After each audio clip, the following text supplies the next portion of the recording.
तो दिल्ली विधानसभा चुनावों में भारतीय जनता पार्टी को जीत मिल गई। क्या इस बात में किसी को हैरत होनी चाहिए? बिल्कुल नहीं।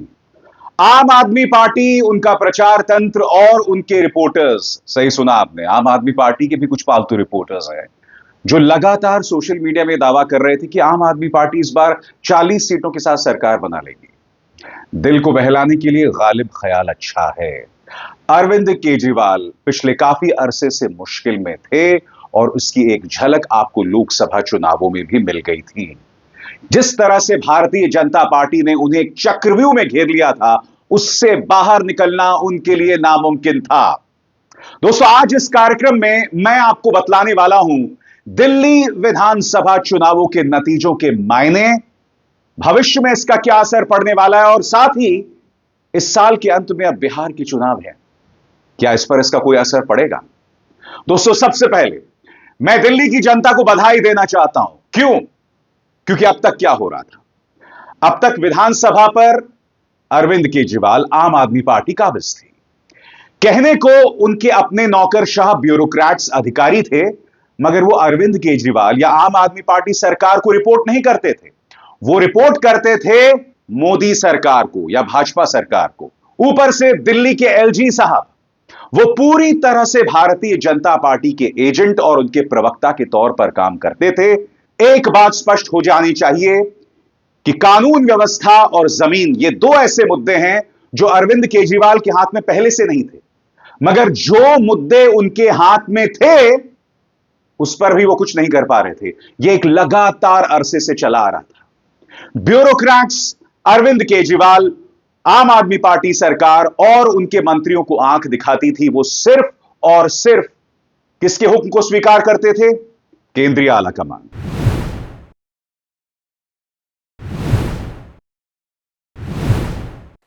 नमस्कार।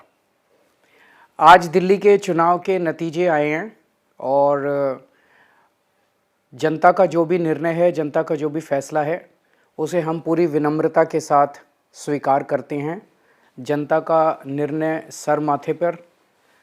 मैं भारतीय जनता पार्टी को इस जीत के लिए बहुत बहुत बधाई देता हूं और मैं उम्मीद करता हूं कि जिस उम्मीद के साथ और जिस आशा के साथ लोगों ने उनको बहुमत दिया है, वो उन सभी उम्मीदों और आशाओं पे पूरा उतरेंगे।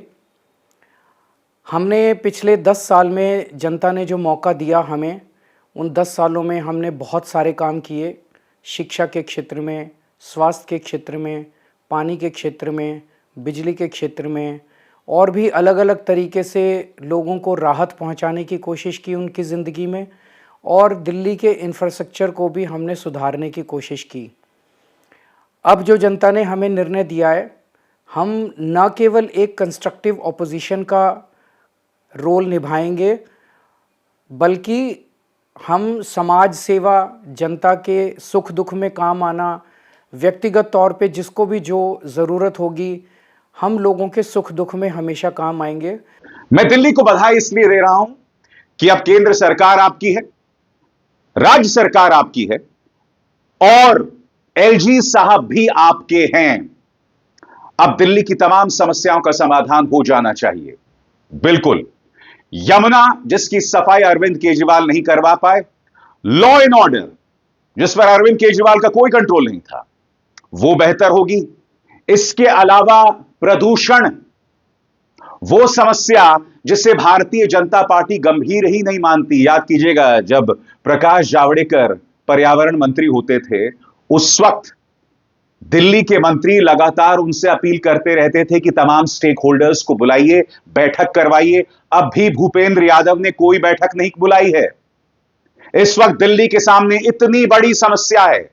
सबसे बड़ी बात, यमुना प्रदूषण का मुद्दा, क्या केंद्र सरकार ने तमाम स्टेक होल्डर्स को बिठाकर कोई बैठक बुलाई? आज तक नहीं बुलाई। यानी कि अर्थ साफ है, अब सारी चीजें आपके कंट्रोल में हैं।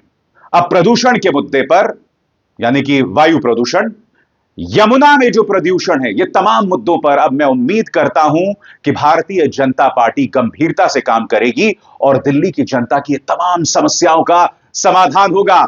अब बहाना नहीं चलने वाला है। मगर आपके जहन में सवाल होगा दोस्तों कि अरविंद केजरीवाल क्यों हार गए।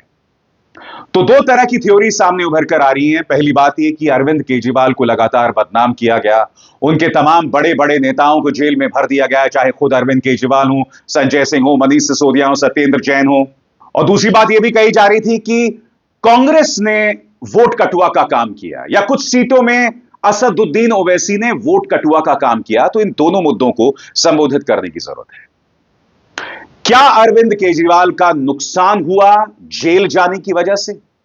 इसका आसान सा जवाब हां है, मगर हमारे सामने झारखंड की मिसाल भी है। याद कीजिएगा दोस्तों, हेमंत सोरेन की पार्टी को बर्बाद करने की पूरी प्लानिंग कर ली थी भाजपा ने। हेमंत सोरेन जब जेल में थे तो उन्होंने एक व्यक्ति को मुख्यमंत्री बनाया। वो चाहते तो कल्पना सोरेन को मुख्यमंत्री बना सकते थे, उन्होंने ऐसा नहीं किया। चंपई सोरेन को उन्होंने मुख्यमंत्री बनाया। जब वो वापस आए तो वही चंपई सोरेन भाजपा में शामिल हो गए। यानी कि हेमंत सोरेन को भी अलग अलग मामलों में फंसाकर रखा गया। मगर आप जानते हैं लोकसभा चुनावों में नुकसान हुआ, मगर जब हम विधानसभा चुनावों में आए तो उन्हें शानदार 50-55 सीटों से ज्यादा मिल गई। तो क्या अरविंद केजरीवाल इसे दोहरा सकते थे? जवाब है ना। उसके कई कारण हैं। पहला कारण, हम ये नहीं भूल सकते कि हेमंत सोरेन जो है दोस्तों, वो एक समुदाय से जुड़े हुए हैं। झारखंड की जो प्रभावशाली आदिवासी समुदाय है उनसे जुड़े हुए हेमंत सोरेन। इसीलिए जब भी एक ऐसे व्यक्ति को आप जेल में भेजेंगे तो उनका पूरा समुदाय सहानुभूति के चलते उनके पीछे रहेगा। ऊपर से आप जानते हैं हेमंत सोरेन के खिलाफ जितने भी केसेस थे सब लगभग झूठे थे और भाजपा का प्रोपेगेंडा था। जहां तक अरविंद केजरीवाल की बात है, अरविंद केजरीवाल किसी समुदाय से नहीं जुड़े हुए हैं। वो जिस समुदाय से आते हैं वो भाजपा का भक्त है, ठीक है। तो कहने का अर्थ साफ है, अरविंद केजरीवाल के पीछे उनकी एक कल्ट फॉलोइंग नहीं है। और अरविंद केजरीवाल एक बहुत भारी भूल कर रहे थे। अरविंद केजरीवाल का उदय हुआ था एक पीपल्स मूवमेंट से, लोगों के बीच आंदोलन से, इंडिया अगेंस्ट करप्शन। कहीं ना कहीं आंदोलन की राह अरविंद केजरीवाल पूरी तरह से भूल गए। इसके बाद उनमें एक अहंकार आ गया। इनका अहंकार प्रधानमंत्री नरेंद्र मोदी से कम नहीं है। यह आलोचना बर्दाश्त नहीं कर पाते हैं। इनकी आप थोड़ी सी आलोचना करते हैं तो ये आपको ट्विटर पर अनफॉलो कर देते हैं। जबकि आप जानते हैं पत्रकारों का काम होता है कि आप जो काम कर रहे हैं आपको कटघरे में रखना। कोरोना के दौरान आपका काम, दिल्ली दंगों के दौरान आपका काम आपको कटघरे में रख रहा था। ऊपर से आपने जिस तरह से रंग रोगन किया अपने घर का, एक ऐसी पॉलिटिकल पार्टी जिनके मुखिया यानी अरविंद केजरीवाल पहले वैगनार में दफ्तर आया करते थे, ये कहते थे भाई 300 एकड़ जमीन में बंगले खड़े करने की क्या जरूरत है। उन्होंने खुद अपने बंगले को चमका दिया। हालांकि यह बात भी सही है कि उसमें भाजपा का काफी दुष्प्रचार भी था, मगर हकीकत है उन्होंने अपने बंगले में पैसे लगाए थे। इसके अलावा हम ये ना भूलें, अरविंद केजरीवाल जनता दरबार लगाया करते थे। जनता से उनका एक सीधा नाता था। वो उन्होंने कोरोना के बाद पूरी तरह से खत्म कर दिया। चलिए, कोरोना की वजह से आपने रोक दिया हो, बात समझ आती है, मगर उसके बाद तो उसे शुरू करना चाहिए था। यानी कि जनता से आपका लिंक टूट गया।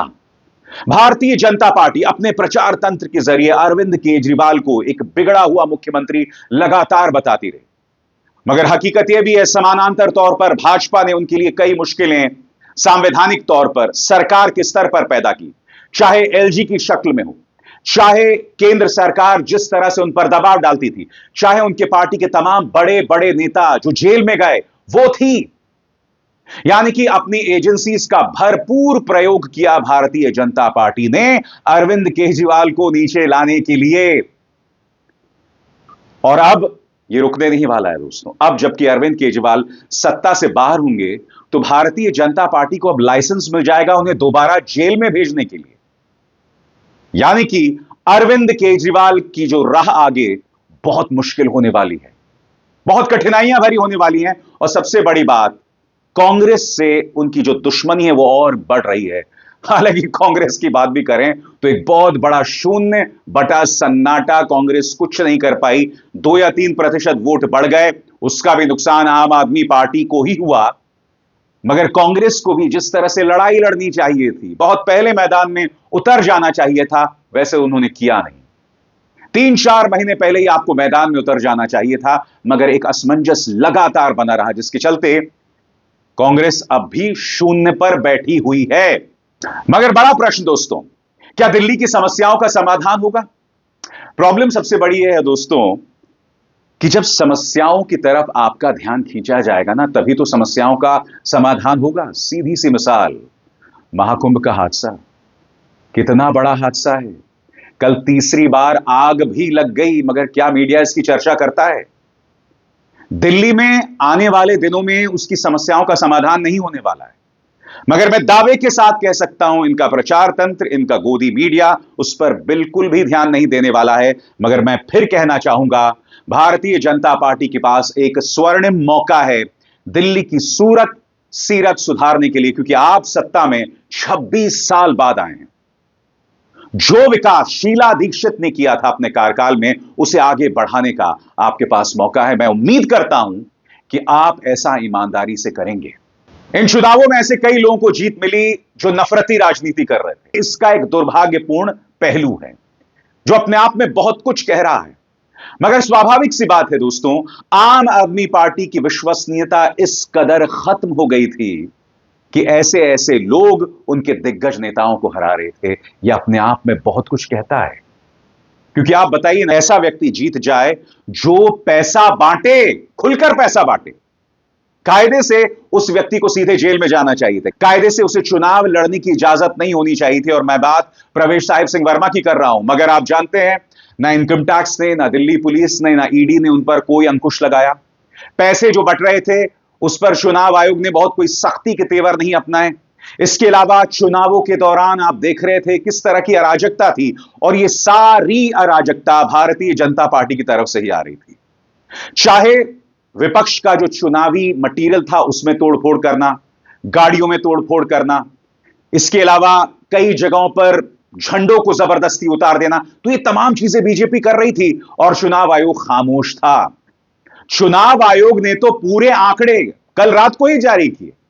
बताइए साहब, 48 घंटे से ज्यादा का वक्त, यानी 2 दिन से ज्यादा का वक्त गुजर जाता है और इतनी देर बाद वो लोग चुनावी आंकड़े जारी करते हैं, यानी कि खुला खेल फरूखाबादी। तो भारतीय जनता पार्टी को जो जीत मिली है, इस बात में मुगालते में ना रहें। प्रचार तंत्र ने, चुनाव आयोग ने, एजेंसीज ने उनका पूरा साथ दिया। और यह पिछले 15-20 दिनों या 2 महीने की बात नहीं है, पिछले 5-6 महीनों से या उससे भी पहले आम आदमी पार्टी के नेताओं पर जिस तरह से निशाना साधा जा रहा था, उसका असर हुआ। और बात वहां नहीं रुकती दोस्तों, चुनावों की कैंपेनिंग चल रही है और आम बजट में मध्यम वर्गियों के लिए जो 12 लाख का, यानी कि अगर आप 12 लाख रुपए कमा रहे हैं साल के, तो आपको इनकम टैक्स नहीं देना पड़ेगा, उसका बड़ा ऐलान। मैं आपसे एक सवाल पूछना चाहता हूं, क्या यह चुनाव दिशा निर्देशों का उल्लंघन नहीं है? क्या चुनाव आयोग को आम बजट का ऐलान जो है वो चुनावों के बाद नहीं करवाना चाहिए था? मगर ऐसा हुआ, और यकीनन इसका असर मिडिल क्लास पर पड़ा, क्योंकि यही मिडिल क्लास एक जमाने में अरविंद केजरीवाल की ताकत थी। वो मिडिल क्लास भाजपा सरकार की इस घोषणा से बहुत खुश हो गया। नतीजा आपके सामने है। मगर इसका अर्थ यह नहीं दोस्तों कि हार सिर्फ इस वजह से मिली। हालांकि मैं आपको याद दिलाना चाहूंगा कि महाराष्ट्र के दौरान क्या हुआ था। एक जमाने में महाराष्ट्र और हरियाणा के चुनाव एक साथ होते थे, मगर क्या हुआ, चुनाव आयोग ने चुनाव को 2 महीने लेट करवा दिया। नतीजा यह हुआ, लाड़की बहन योजना की घोषणा की गई, कई महिलाओं के घर में आगे वाले महीनों के पैसे पहुंचा दिए गए। और अब क्या हो रहा है, अब कई महिलाओं के पैसे रोके जा रहे हैं। करीब लाखों की तादाद में ऐसी महिलाएं हैं जिनसे पैसे वापस लिए जाएंगे या पैसे रोके जा रहे हैं। यह भी हो रहा है दोस्तों, यानी कि पहले पैसे जारी कर दो और उसके बाद पैसे रोक दो। तो एक तरह से कहा जा सकता है कि चुनाव आयोग ने भी भरपूर मदद की। मगर मैं फिर दोहराना चाहूंगा, अब एक स्वर्णिम मौका है भाजपा के पास दिल्ली की शक्ल सुधारने के लिए। मगर क्या ऐसा होगा? और जो कमियां भाजपा के राज में दिखाई देंगी, क्या उसका समाधान होगा? इस सब पर भी हमें गौर करने की जरूरत पड़ेगी। अब जैसे मैंने कहा दोस्तों, अब इस साल के अंत में बिहार के चुनाव होने वाले हैं। इन चुनावों पर इसका क्या असर पड़ेगा? तो सबसे बड़ी बात, भारतीय जनता पार्टी को हैट्रिक मिल गई है।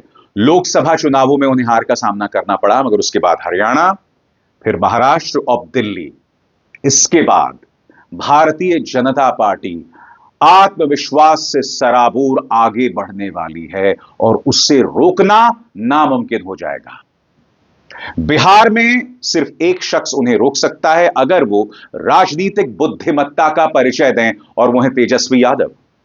तेजस्वी यादव को एक टीम के तौर पर काम करना पड़ेगा, जमीन पर उतरना पड़ेगा। उसके अलावा इसका कोई चारा नहीं है। पीपल्स मूवमेंट शुरू करना पड़ेगा, उसके बगैर कोई चारा नहीं है। और कांग्रेस को एक जूनियर पार्टनर के तौर पर काम करना पड़ेगा। कांग्रेस उनके लिए मुश्किलात पैदा नहीं कर सकते हैं। कांग्रेस हर गुजरते दिन के साथ कमजोर होती दिखाई दे रही है। मैं ये नहीं कह रहा हूं कि कांग्रेस के पास नेता नहीं है। आप जानते हैं राहुल गांधी एक बड़े नासूर के तौर पर खड़े हुए हैं।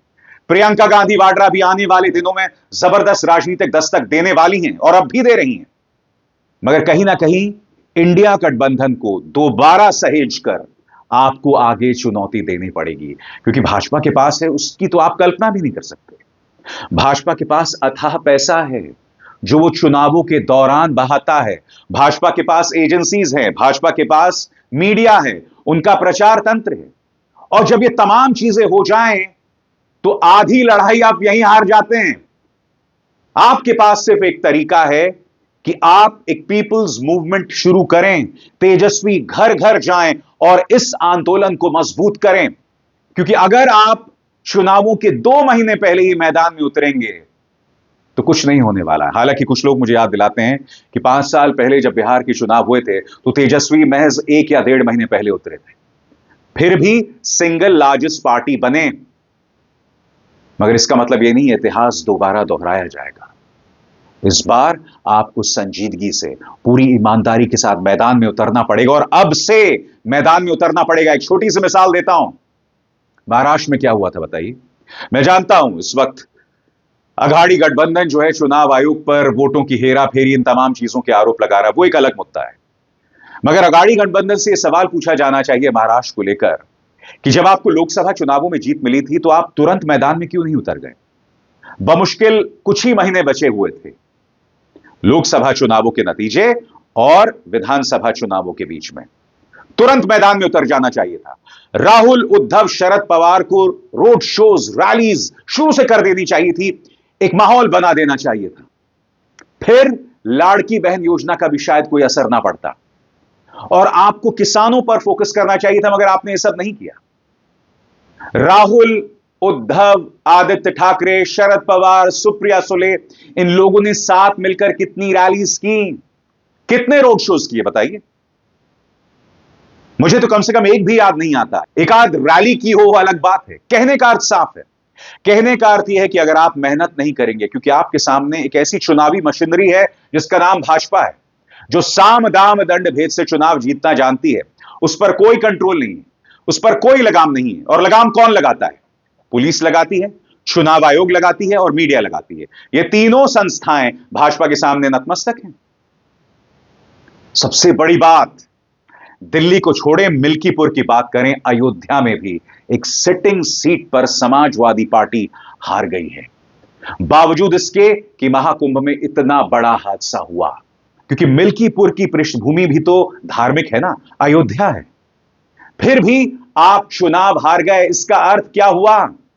इसका अर्थ यह हुआ कि विपक्ष को और ज्यादा मेहनत करने की जरूरत है, विपक्ष को आत्ममंथन करने की जरूरत है। मगर ऐसा कुछ होता हुआ नहीं दिखाई दे रहा है, जो अपने आप में लोकतंत्र के लिए एक बहुत बड़ी त्रासदी है। क्योंकि अगर लोकतंत्र में विपक्षी दल ही नहीं होंगे तो स्वाभाविक सी बात है भाई, लोकतंत्र आगे कैसे चलेगा। मगर हां दोस्तों, कोई भी पॉलिटिकल पार्टी जितना भी जीत जाए, हर जीत के साथ लोगों के प्रति आपकी जिम्मेदारी बढ़ जाती है। भाजपा के साथ उल्टा है। हर जीत के साथ न सिर्फ उनका अहंकार बढ़ता है, बल्कि वो ये भी सोचते हैं कि भाई हम जीत गए, हमें जनता के किसी सवाल का जवाब देने की जरूरत नहीं है। जैसे कि महाकुंभ का महाहादसा, इस पर मुख्यमंत्री आदित्यनाथ अपनी गलती स्वीकार करने को तैयार नहीं है। इतना बड़ा हादसा हो गया। मगर मैं आपको वादा करता हूं दोस्तों, इस मंच पर चाहे भाजपा जितनी भी ताकत हो जाए, क्योंकि मैं जानता हूं भाजपा जितनी ताकत होगी, अहंकारी होगी, जनता के मुद्दों का ध्यान नहीं देगी। और हमने इतिहास में कई मिसाल देखी है।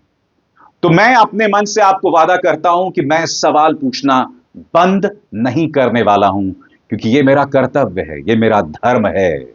और अंधभक्तों और नफरती चिंटुओं को एक संदेश, इस मंच पर सवाल पूछे जाते हैं ताकतवर से, खासतौर से वो जो सवालों से बचते हैं। जी हां, दिल्ली की जनता को एक बार फिर बधाई। अब केंद्र में भी सरकार, राज्य में भी सरकार, एलजी भी भाजपा के। अब दिल्ली की तमाम समस्याओं का समाधान होना सर्टेन है, निश्चित है। अभिसार शर्मा को दीजिए इजाजत। नमस्कार। स्वतंत्र और आजाद पत्रकारिता का समर्थन कीजिए, सच में मेरा साथी बनिए। बहुत आसान है दोस्तों, इस ज्वाइन बटन को दबाइए और आपके सामने आएंगे ये 3 विकल्प, इनमें से एक चुनिए और सच के इस सफर में मेरा साथी बनिए।